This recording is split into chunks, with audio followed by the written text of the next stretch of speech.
Welcome sa Dries TV. Kung interesado ka sa ganitong news, huwag kalimutang isubscribe ang ating YouTube channel. Maraming salamat! Welcome back again sa ating YouTube channel mga kakimpaw. And sa update natin ito, ang pag-uusapan natin ay tungkol sa mga importanteng kaganapan kina Kim and syempre kay Paula Avellino.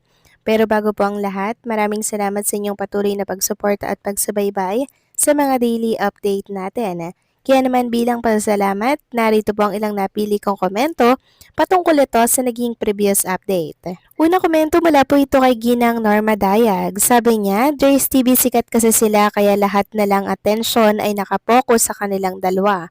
Kaya negative reaction na naman yan sa mga bashers or haters, especially Tood D at Christy F. So para mas maraming mga subscribers ang mag-subscribe sa YouTube channel nila, ay dinadagdagan na nila yon ng mga reaksyon ng mga fans para may masabi kay sa Kim Pao.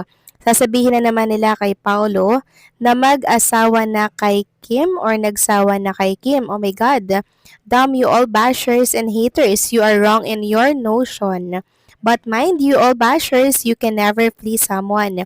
Married na silang dalawa, God bless them both. Maraming salamat sa komento, Ginang Norma Dayag. Yes, ang atensyon ng lahat ay nakapokus kina Kim and syempre kay Paula Avellino. Dahil nga po sobrang sikat sila, marami po ang interesado sa kanila at sinusubaybayan si Kim and Paula Avellino.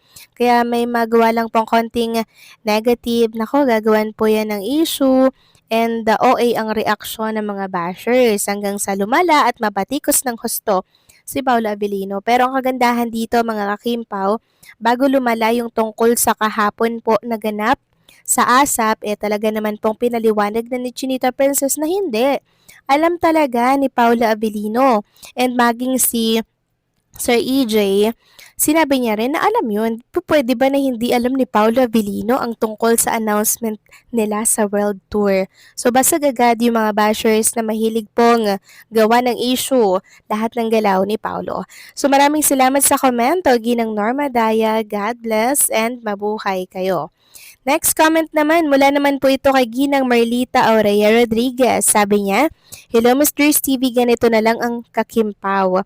Wag na lang pansinin o wag basahin ang mga comment ng mga bashers. Kasi habang pinapatulan sila, natutuwa ang mga yan kasi alam naman nila sa sarili nila na wala namang katuturan ng mga sinasabi nila lalo pa ngayon na mag-asawa na sina Kim at Paulo. Mga inggit lang ang mga yan, lalo na nating inggitin. Ginagalit lang nila yung ibang kimpaw. Kaya hiyaan na lang natin. Tawanan na lang natin. Okay ba yon?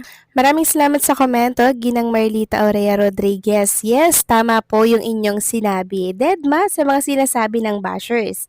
Kasi alam naman natin ang katotohanan, di po ba kay Kim and Paula Avellino? Kaya naman, hayaan na lang natin yan hanggang sa mag-colay violet na sila mga kakimpaw.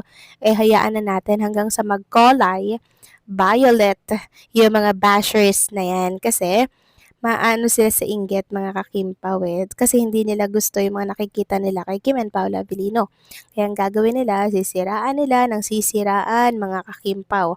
Pero tayong mga solid talaga at lagi nakasubaybay sa kanila, hindi po tayo matitibag. Pagkos, mas lalo pa nga nating higpitan dapat yung ating paniniwala, 'di ba? At pagsuporta sa kanilang dalawa. Dahil habang sila po ay ibinababa mga kakimpaw ng mga bashers, tayo naman hihilahin natin sila pataas ang sa ganun ay magkaroon sila ng lakas ng loob and syempre matibay na pundasyon. Kaya laban lang mga kakimpaw, okay? So maraming salamat po sa inyong mga komento. God bless po and mabuhay kayo. So eto na nga, pag-usapan na natin ang mga balita po na nakalap natin sa gabing ito. At unahin na nga natin pag-usapan ng tungkol dito sa The Alibay na kung saan mapapanood na daw natin yung buong katotohanan sa The Alibay. So malalantad na daw po mga kakimpaw yung katotohanan sa prime time bida po yan.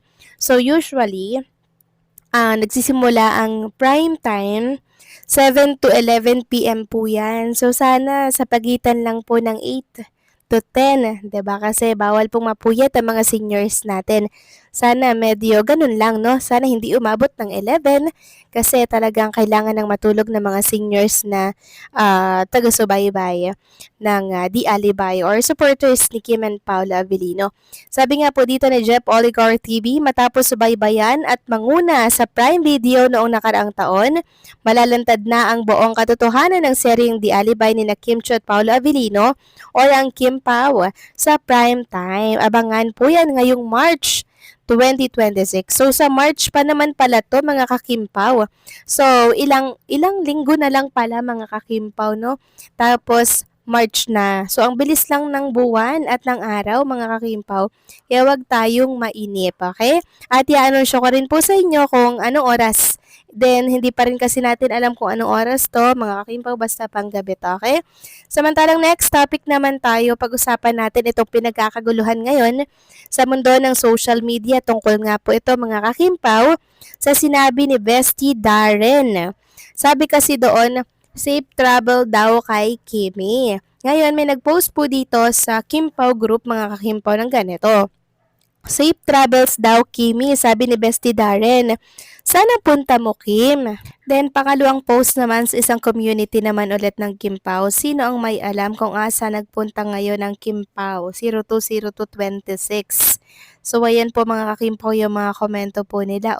Basta magkasama ang dalawa, okay na alam naman natin kung gaano kamahal ni Pao si Kimi. He's taking care of her.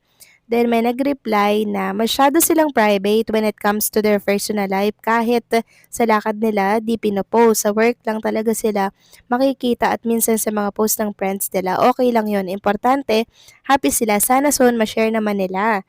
Hoping lang naman para happy na din tayo. So yan po yung mga komento nila na magkasama daw, di umano, si Kim and Paolo Avellino na umalis, nag-travel kasi sabi daw ni Bestie Darren ay safe travel daw kay Chinita Princess. So, ang hula ko dyan, siguro meron silang endorsement shoot, photo shoot, mga ganyan yung iniisip ko eh. Pwede rin namang travel, mamamasyal lang with Paula Avellino, 'di ba? So hindi natin sure kung saan pa nagpunta si Chinita Princess. Pwede rin sa Cebu, pwede siyang pumunta doon kasi andun din naman yung family niya. Tapos andun din yung kanyang business, yung House of Little Bunny, mga kimpaw, na kung saan this February ata yun, magtatapos yung kontrata doon sa, yung pwesto nila doon sa SM, mga kakimpaw. So, po pwede, ang daming possibility, mga kakimpaw, pero hindi pa natin sure kung saan ba talaga nagpunta si Chinita Princess at sino ang kasama niya, 'di ba? Pero, kahit hindi natin alam mga kakimpaw kung saan siya nagpunta or sino kasama niya, eto at may shortcut agad ang mga Kimpaw fans na si Paula Avellino daw yung kasama, magkasama daw yung dalawa. So, okay lang naman yan mga kakimpaw na mag-expect tayo ng ganyan. Basta tayo, hindi pa natin alam kung nasaan sila or kung ano ang ginagawa nila sa ngayon. Siguro sa mga susunod na update, pag-uusapan ulit natin yan, okay? So, paano mga kakimpaw, hanggang dito na lamang po ang update natin at maraming salamat po sa inyong patuloy na pagsuporta.